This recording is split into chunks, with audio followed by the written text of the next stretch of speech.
ZVL. Omroep ZVL. Bij het Lodewijk College gaan ze de overgang van de basisschool naar de brugklas makkelijker proberen te maken. Hoe ze dat gaan doen, vertellen ze ons zelf. Het lijkt een dag zoals alle andere op het Lodewijk College in Terneuzen. Toch wordt er achter de schermen hard gewerkt aan een ingrijpende verandering. Dat klopt.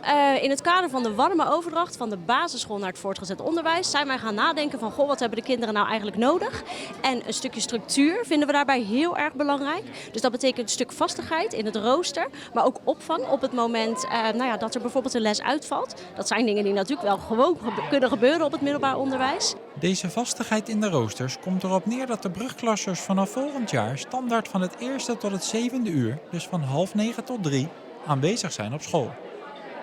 Ja, dat klopt. Ja, daar gaan we inderdaad met de roostering ons stinkende best voor doen.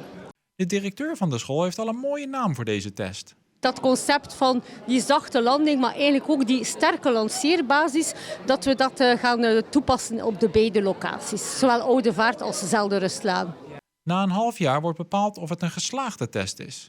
Het is inderdaad de bedoeling dat we na het eerste half jaar gaan evalueren, echt op kindniveau. Van wat heb jij nog nodig qua bijvoorbeeld een stukje huiswerkbegeleiding, een stukje verrijking. En dan in afstemming met de mentor, ouder en leerling kijken we wat er na dat eerste half jaar nog nodig is. Ook de ouders zijn meegenomen in de voorbereidingen. En we voelen eigenlijk dat heel wat ouders ook best wat stress hebben, net zoals hun kind, bij die overgang van groep 8 naar de brugklas. Wellicht dat de vaste roosters dus zowel op school als thuis goed uit kunnen pakken. Maar wat nou als het laatste uur uitvalt? Mogen ze dan wel eerder naar huis? Dat is een praktisch puntje waar we nog over na moeten denken. Maar nu is eigenlijk het idee dat ze dan wel gewoon opgevangen gaan worden. En bijvoorbeeld huiswerk kunnen maken. Dus ook voor ouders is dit echt, of denken wij dat dat fijn is. Dat je duidelijkheid hebt van tevoren over het rooster. Waar is mijn kind op dat moment? En dat het ook nog een zinvolle invulling heeft. Met een vast rooster hoopt de school de gewenning van de brugklassers te vergroten.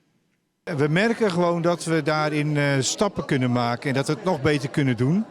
Het is vooral ook heel belangrijk dat je ervoor zorgt dat kinderen, als ze komen, dat ze ook met plezier naar school gaan. En ik zeg niet dat kinderen niet met plezier naar school gaan, want dat doen ze zeker wel. Maar je wil altijd het nog beter doen en het nog fijner maken voor de kinderen. En er ook voor zorgen dat de kans van slagen, dat ze dus niet vroegtijdig uitvallen of iets dergelijks. Zeker in de beginfase, dat je die stappen zo klein mogelijk maakt voor ze.